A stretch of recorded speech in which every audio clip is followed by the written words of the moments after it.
CM ಮತ್ತು ಸಚಿವರಿಗೆ ಸಂಕಷ್ಟ ತರುತ್ತಾ ಈ ಆಶ್ವಾಸನೆಗಳು ಎಂಬ ಪ್ರಶ್ನೆ ಮೂಡ್ತಾ ಇದೆ. ರಾಜ್ಯದ ಸಾರಿಗೆ ಇತಿಹಾಸದಲ್ಲಿ ಮೊದಲ ಬಾರಿಗೆ ಈ ಒಂದು ಘಟನೆ ನಡೆದಿದೆ. ಸಿಎಂ ಮತ್ತು ಸಚಿವರಿಗೆ ಸಂಕಷ್ಟ ತರುತ್ತಾ ಈ ಆಶ್ವಾಸನೆಗಳು.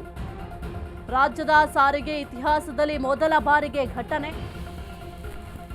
ಕಟಕಟೆಗೆ ಬರ್ತಾರಾ ಸಿದ್ದರಾಮಯ್ಯ, ರಾಮಲಿಂಗಾರೆಡ್ಡಿ? ಹಾಗಾದ್ರೆ ಅಶ್ವವೇಗ ನ್ಯೂಸ್ನಲ್ಲಿ ಬಿಗ್ ಎಕ್ಸ್ಕ್ಲೂಸಿವ್ ಸ್ಟೋರಿ ಇದು.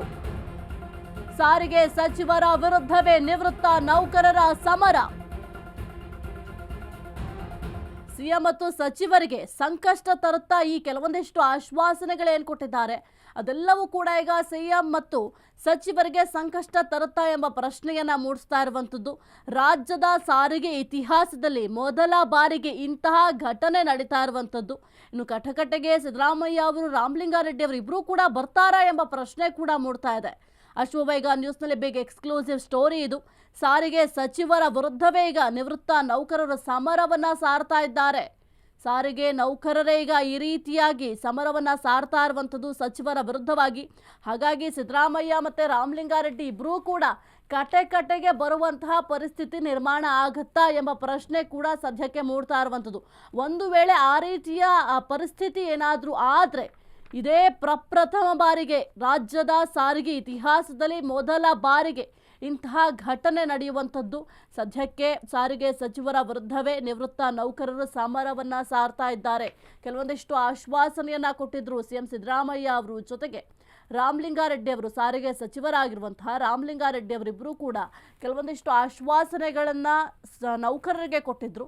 ಆ ಒಂದು ಆಶ್ವಾಸನೆಗಳು ಈಡೇರುತ್ತಾ, ಈಡೇರದೆ ಇರೋದಕ್ಕೆ ಈ ರೀತಿಯಾಗಿ ಆಕ್ರೋಶವನ್ನ ವ್ಯಕ್ತಪಡಿಸ್ತಾ ಇದ್ದಾರೆ ಎಂಬ ಪ್ರಶ್ನೆ ಕೂಡ ಸದ್ಯಕ್ಕೆ ಮೂಡ್ತಾ ಇದೆ. ಇನ್ನು ನಿವೃತ್ತ ನೌಕರರ ಸಮರ ಈಗ ಮುಂದುವರೆದಿದೆ. ಸಾರಿಗೆ ಸಚಿವರ ವಿರುದ್ಧವೇ ಆಕ್ರೋಶವನ್ನ ವ್ಯಕ್ತಪಡಿಸುವ ಕೆಲಸವನ್ನು ಕೂಡ ಮಾಡ್ತಾ ಇದ್ದಾರೆ. ಹಾಗಾಗಿ ಏನಾದರೂ ಕಟಕಟೆಗೆ ಬರುವಂತಹ ಪರಿಸ್ಥಿತಿ ನಿರ್ಮಾಣ ಆಗುತ್ತಾ ಎಂಬ ಪ್ರಶ್ನೆ ಕೂಡ ಮೂಡ್ತಾ ಇದೆ. ಸಿದ್ದರಾಮಯ್ಯ, ರಾಮಲಿಂಗಾರೆಡ್ಡಿ ವಿರುದ್ಧ ತನಿಖೆ. ಸಚಿವ ರಾಮಲಿಂಗಾರೆಡ್ಡಿಗೆ ಶಾಕ್ ಕೊಟ್ಟ ನೌಕರರು. ಗವರ್ನರ್ ಗೆಹ್ಲೋಟ್ಗೆ ಸಾರಿಗೆ ಸಚಿವರ ವಿರುದ್ಧ ದೂರು ಕೊಟ್ಟಿದ್ದಾರೆ. ಪ್ರಾಸಿಕ್ಯೂಷನ್ಗೆ ಅನುಮತಿ ಕೋರಿ ರಾಜ್ಯಪಾಲರಿಗೆ ಮನವಿ. ಸಾರಿಗೆ ಸಿಬ್ಬಂದಿ ಭತ್ಯೆ ವಿಚಾರದಲ್ಲಿ ವಂಚನೆ ಆರೋಪ ಕೇಳಿಬಂದಿದೆ. ಪ್ರಣಾಳಿಕೆಯಲ್ಲಿ ನೀಡಿದ ಭರವಸೆ ಈವರೆಗೂ ಕೂಡ ಈಡೇರಿಸಿಲ್ಲ. ಲಕ್ಷಾಂತರ ಸಾರಿಗೆ ಸಿಬ್ಬಂದಿಗೆ ವಂಚಿಸಿದ್ದಾರೆ ಅಂತ ಆರೋಪ ಕೂಡ ಕೇಳಿಬಂದಿದೆ. ರಾಜ್ಯಪಾಲರು, ವಿಧಾನಸಭೆ ಸ್ಪೀಕರ್ಗೆ ದೂರು ಕೂಡ ಸಲ್ಲಿಕೆ. ಸಾರಿಗೆ ಮುಖಂಡ ಆನಂದ್ ಅವರಿಂದ ಮನವಿ ಸಲ್ಲಿಕೆಯನ್ನ ಮಾಡಲಾಗಿದೆ. ಸಿಎಂ ಸಚಿವರ ವಿರುದ್ಧ ಹಾಗಾದ್ರೆ ತನಿಖೆ ನಡೆಸ್ತಾರಾ ಗವರ್ನರ್ ಎಂಬ ಪ್ರಶ್ನೆ ಕೂಡ ಸದ್ಯಕ್ಕೆ ಮೂಡ್ತಾ ಇದೆ. ಸಿದ್ದರಾಮಯ್ಯ, ರಾಮಲಿಂಗಾರೆಡ್ಡಿ ಸದ್ಯಕ್ಕೆ ಅವರ ವಿರುದ್ಧವಾಗಿ ತನಿಖೆಗೆ ಮನವಿ ಪತ್ರವನ್ನ ಸಲ್ಲಿಕೆ ಮಾಡಲಾಗಿದೆ. ಗವರ್ನರ್ ಗೆಹ್ಲೋಟ್ ಅವರಿಗೆ ಸಾರಿಗೆ ಸಚಿವರ ವಿರುದ್ಧವಾಗಿ ದೂರನ್ನು ಕೂಡ ಸಲ್ಲಿಕೆ ಮಾಡಲಾಗಿದೆ. ಇನ್ನು ಪ್ರಾಸಿಕ್ಯೂಷನ್ ಅನುಮತಿ ಕೋರಿ ರಾಜ್ಯಪಾಲರಿಗೆ ಒಂದು ಮನವಿ ಪತ್ರವನ್ನು ಕೂಡ ಬರೆಯಲಾಗಿದೆ. ಪ್ರಣಾಳಿಕೆಯಲ್ಲಿ ಏನೆಲ್ಲ ಭರವಸೆಗಳನ್ನು ಕೊಟ್ಟಿದ್ರು ಆ ಒಂದು ಭರವಸೆಗಳನ್ನು ಇದುವರೆಗೂ ಕೂಡ ಈಡೇರಿಸಿಲ್ಲ ಅಂತ ಸದ್ಯಕ್ಕೆ ಅವರ ವಿರುದ್ಧ ಕೆಲವೊಂದಿಷ್ಟು ಆರೋಪಗಳು ಕೇಳಿ ಬರ್ತಾ ಇದೆ. ಸಾರಿಗೆ ಸಿಬ್ಬಂದಿ ಭತ್ಯೆ ವಿಚಾರದಲ್ಲಿ ವಂಚನೆ ಮಾಡಿದ್ದಾರೆ ಎಂಬ ಆರೋಪವನ್ನು ಕೂಡ ಮಾಡಲಾಗಿದೆ. ಹಾಗಾಗಿ ಈ ಒಂದು ವಿಚಾರಕ್ಕೆ ಸಂಬಂಧಪಟ್ಟಂತೆ ರಾಜ್ಯಪಾಲರು ತನಿಖೆಗೆ ಆದೇಶವನ್ನ ನೀಡ್ತಾರಾ ಅಂತ ನೋಡಬೇಕಾಗತ್ತೆ. ರಾಜ್ಯಪಾಲರಿಗೆ ಒಂದು ಮನವಿ ಕೊಡುವಂತ ಕಾರ್ಯಕ್ರಮ ಮಾಡಿದ್ದೀನಿ. ಏನಪ್ಪಾ ಅಂತಂದ್ರೆ, ಸನ್ಮಾನ್ಯ ಸಾರಿಗೆ ಸಚಿವರು ಇರ್ಬೋದು, ಮಾನ್ಯ ಮುಖ್ಯಮಂತ್ರಿಗಳ ವಿಚಾರವಾಗಿ ಏನು ಸಾರಿಗೆ ನೌಕರಿಗೆ ಸಮಾನ ವೇತನ ಕೊಡ್ತೀವಿ ಅಂತೇಳಿ ಪ್ರಣಾಳಿಕೆ ತಂದಿದ್ರು.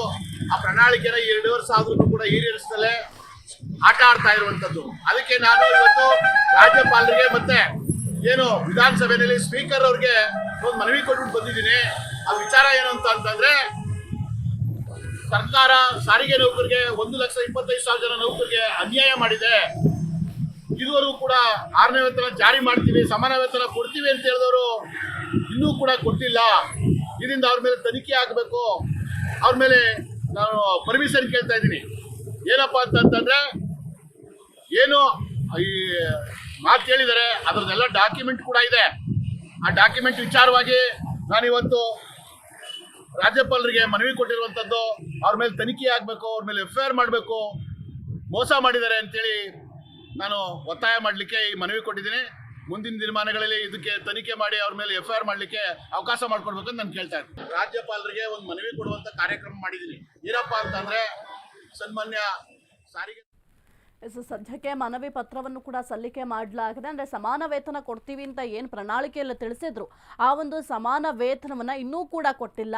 ಯಾವಾಗ ಕೊಡ್ತೀರಾ? ಇಷ್ಟು ದಿನ ಆದರೂ ಕೂಡ ನೀವು ಏನು ಹೇಳಿ ಪ್ರಣಾಳಿಕೆಯಲ್ಲಿ ಕೊಟ್ಟಂತಹ ಮಾತಿನಂತೆ ನಡ್ಕೊಂಡಿಲ್ಲ ಅಂತ ಆಕ್ರೋಶವನ್ನು ವ್ಯಕ್ತಪಡಿಸುವ ಕೆಲಸವನ್ನು ಕೂಡ ಸಾರಿಗೆ ಸಿಬ್ಬಂದಿಗಳು ಮಾಡ್ತಾ ಇದ್ದಾರೆ. ಭತ್ಯೆ ವಿಚಾರದಲ್ಲೂ ಕೂಡ ಕೆಲವೊಂದಿಷ್ಟು ಆಶ್ವಾಸನೆಗಳನ್ನ ಕೊಟ್ಟಿದ್ರು. ಆ ಒಂದು ಆಶ್ವಾಸನೆಗಳನ್ನು ಇದುವರೆಗೂ ಕೂಡ ಈಡೇರಿಸಿಲ್ಲ.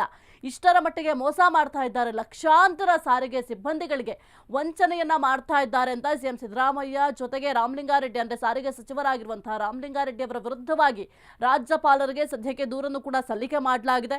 ಹಾಗಾಗಿ ಸಿಎಂ ಸಚಿವರ ವಿರುದ್ಧ ಏನಾದರೂ ಗವರ್ನರ್ ತನಿಖೆಗೆ ಆದೇಶವನ್ನು ಹೊರಡಿಸ್ತಾರಂತ ನೋಡಬೇಕಾಗುತ್ತೆ. ಸದ್ಯಕ್ಕೆ ಮನವಿ ಪತ್ರವನ್ನಂತೂ ಸದ್ಯಕ್ಕೆ ಸಲ್ಲಿಕೆ ಮಾಡುವ ಕೆಲಸವನ್ನು ಕೂಡ ಮಾಡಲಾಗಿದೆ. ಏನು ಪ್ರಣಾಳಿಕೆಯಲ್ಲಿ ನೀಡಿದ ಭರವಸೆಗಳು ಇದುವರೆಗೂ ಕೂಡ ಈಡೇರಿಲ್ವಂತೆ. ಲಕ್ಷಾಂತರ ಸಾರಿಗೆ ಸಿಬ್ಬಂದಿಗೆ ವಂಚಿಸಿದ್ದಾರೆಂಬ ಆರೋಪ ಕೂಡ ಸದ್ಯಕ್ಕೆ ಕೇಳಿ ಬರ್ತಾ ಇದೆ.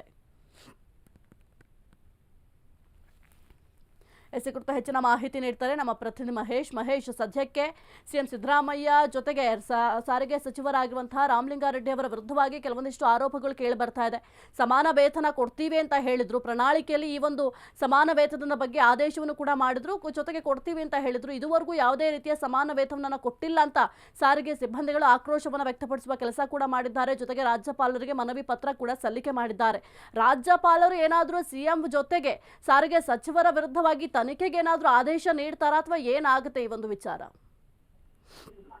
ಎಷ್ಟಾಯ್ತು ಈಗಾಗಲೇ ನೋಡಬಹುದು. ಕಾಂಗ್ರೆಸ್ ಸರ್ಕಾರ ಬಂದು ಈಗಾಗಲೇ 2 ವರ್ಷ ಆಗಿದೆ. ಆದ್ರೆ ಎಲ್ಲೋ ಒಂದ್ ಕಡೆ ಸಿಎಂ ಡಿಸಿಎಂ ಏನೋ ಅವರು ಕುರ್ಚಿ ಕದರದಲ್ಲೇ ಒಂದು ರೀತಿಯಲ್ಲಿ ಅಭಿವೃದ್ಧಿಗಳು ಶೂನ್ಯ ಆಗ್ತಿರೋದು ಒಂದು ಕಡೆ ಆದ್ರೆ, ಮತ್ತೊಂದು ಕೂಡ ಕೊಟ್ಟಂತ ಭರವಸೆಗಳಲ್ಲಿ ಕೆಲವು ಭರವಸೆಗಳು ಅದು ಅರ್ಧಂಬರ್ಧ ಈಡೇರಿಕೆ ಮಾಡಿರುವಂತದ್ದು. ಉಳಿದಂತಹ ಭರವಸೆಗಳು ಇದುವರೆಗೂ ಕೂಡ ಈಡೇರಿಕೆ ಮಾಡಿಲ್ಲ. ಅಂದ್ರೆ ಪ್ರಮುಖವಾಗಿ ನೋಡಬಹುದು 5 ಗ್ಯಾರಂಟಿಗಳು ಇಟ್ಕೊಂಡು ಬಂದಂತ ಕಾಂಗ್ರೆಸ್ ಸರ್ಕಾರ ಆ 5 ಗ್ಯಾರಂಟಿಲೂ ಕೂಡ ಕೆಲವು ಕಡೆ 3 ತಿಂಗಳು 4 ತಿಂಗಳಿಗೆ ಅಮೌಂಟ್ ಹಾಕಿದ್ರೆ, ಕೆಲವು ಕಡೆ ಅಕ್ಕಿ ಕೊಡ್ತಾ ಇಲ್ಲ, ಕೆಲವು ಕಡೆ ಮತ್ತೊಂದು ಹಾಕಿಲ್ಲ ಅಂತ ಕೂಡ ಆರೋಪಗಳು ಕೇಳಿ ಬರ್ತಾ ಇರುವಂತದ್ದು. ಅದರ ನಡುವೆ ಏನು ಒಂದು ಸರ್ಕಾರಿ ನೌಕರರು, ಅದರಲ್ಲಿ ಪ್ರಮುಖವಾಗಿ ಸಾರಿಗೆ ನೌಕರನ್ನ ಟಾರ್ಗೆಟ್ ಮಾಡಿಕೊಂಡು ಚುನಾವಣೆ ವೇಳೆ ಒಂದು ಪ್ರಣಾಳಿಕೆ ಹೇಳುತ್ತೆ ಕಾಂಗ್ರೆಸ್ ಸರ್ಕಾರ, ನಿಮಗೆ ಇದ್ದಂತಹ ಏನು ಒಂದು 35-38 ತಿಂಗಳು ಭತ್ಯೆ ಏನು ಕೊಡ್ಬೇಕು ಅದನ್ನು ಕೊಡ್ತೀವಿ, ಹಾಗೂ ವೇತನ ಶ್ರೇಣಿಯನ್ನು ಪರಿಷ್ಕರಣೆ ಮಾಡ್ತೀವಿ ಅಂತ ಕೂಡ ಒಂದು ಭರವಸೆ ಕೊಟ್ಟು ಪ್ರಣಾಳಿಕೆಯಲ್ಲಿ ಒಂದು ಕಾಂಗ್ರೆಸ್ ಪಕ್ಷ ಒಂದು ಚುನಾವಣೆಗೆ ಒಂದು ಗಿಮಿಕ್ ಕೊಟ್ಟಿದ್ರು.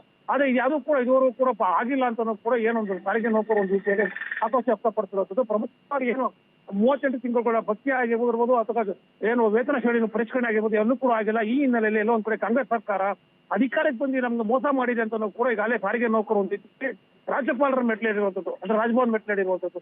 ಈಗಾಗಲೇ ರಾಜಭವನ್ಗೂ ಕೂಡ ಒಂದು ದೂರು ಕೊಟ್ಟಿರುವಂತದ್ದು, ಒಂದ್ ಕಡೆ ನ್ಯಾಯಾಲಯಕ್ಕೆ ದೂರು ಕೊಟ್ಟಿರುವಂತದ್ದು, ರಾಜಭವನ್ ಒಂದು ರೀತಿಯಲ್ಲಿ ಏನು ಪರ್ಮಿಷನ್ ಕೇಳಿರುವಂತದ್ದು, ಏನು ನ್ಯಾಯಾಲಯ ತನಿಖೆಗೆ ಆದೇಶ ಕೊಡ್ಬೇಕಂತ ಕೂಡ ಈಗಾಗಲೇ ಒಂದು ರೀತಿಯಲ್ಲಿ ನೌಕರರು ಒಂದು ಒತ್ತಾಯ ಮಾಡ್ತಿರುವಂತದ್ದು. ಸಾಹಿತ್ಯ. ಓಕೆ, ಥ್ಯಾಂಕ್ ಯು ಮಹೇಶ್ ನಿಮ್ಮೆಲ್ಲ ಮಾಹಿತಿಗಾಗಿ.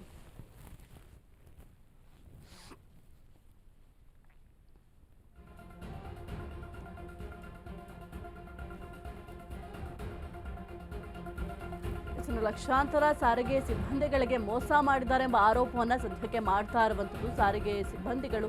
ಯಾಕೆಂತಂದ್ರೆ ಈಗ ಕಾಂಗ್ರೆಸ್ ಸರ್ಕಾರ ಅಧಿಕಾರಕ್ಕೆ ಬಂದು 2.5 ವರ್ಷ ಆಗ್ತಾ ಇದೆ. 2.5 ವರ್ಷ ಆದರೂ ಕೂಡ ಕೊಟ್ಟ ಮಾತಿನಂತೆ ನಡ್ಕೊಳ್ತಾ ಇಲ್ಲ. ಪ್ರಣಾಳಿಕೆಯಲ್ಲಿ ಏನು ಭರವಸೆಯನ್ನು ಕೊಟ್ಟಿದ್ರು ಆ ಒಂದು ಭರವಸೆಯನ್ನು ಇದುವರೆಗೂ ಕೂಡ ಈಡೇರಿಕೆ ಮಾಡಿಲ್ಲ. ಸಮಾನ ವೇತನ ಕೊಡ್ತೀವಿ ಅಂತ ಕೂಡ ಹೇಳಿದ್ರು. ಆದರೆ ಇದುವರೆಗೂ ಕೂಡ ಅತ್ತ ಗಮನ ಕೂಡ ಹರಿಸಿಲ್ಲ ಅಂತ ಸದ್ಯಕ್ಕೆ ಸಾಕಷ್ಟು ಆರೋಪಗಳನ್ನ ಮಾಡಿದ್ದಾರೆ. ಲಕ್ಷಾಂತರ ಸಾರಿಗೆ ಸಿಬ್ಬಂದಿಗಳಿಗೆ ಸಿಎಂ ಸಿದ್ದರಾಮಯ್ಯ ಅವರು ಜೊತೆಗೆ ಸಾರಿಗೆ ಸಚಿವರಾಗಿರುವಂತಹ ರಾಮಲಿಂಗಾರೆಡ್ಡಿ ಅವರಿಬ್ಬರೂ ಕೂಡ ನಮಗೆ ಮೋಸ ಮಾಡ್ತಿದ್ದಾರೆ ಎಂಬ ಆರೋಪವನ್ನು ಕೂಡ ಮಾಡಿದ್ದಾರೆ. ರಾಜ್ಯಪಾಲರಿಗೆ ಸದ್ಯಕ್ಕೆ ಮನವಿ ಪತ್ರವನ್ನು ಕೂಡ ಸಲ್ಲಿಕೆ ಮಾಡಲಾಗಿದೆ. ಇನ್ನು ಭತ್ಯೆ ವಿಚಾರದಲ್ಲೂ ಕೂಡ ದೊಡ್ಡ ವಂಚನೆ ಆಗಿದೆ ಎಂಬ ಆರೋಪವನ್ನು ಕೂಡ ಮಾಡಿದ್ದಾರೆ. ಪತ್ರದಲ್ಲಿ ಸಾಕಷ್ಟು ವಿಚಾರಗಳ ಬಗ್ಗೆ ಉಲ್ಲೇಖವನ್ನು ಮಾಡಿದ್ದಾರೆ.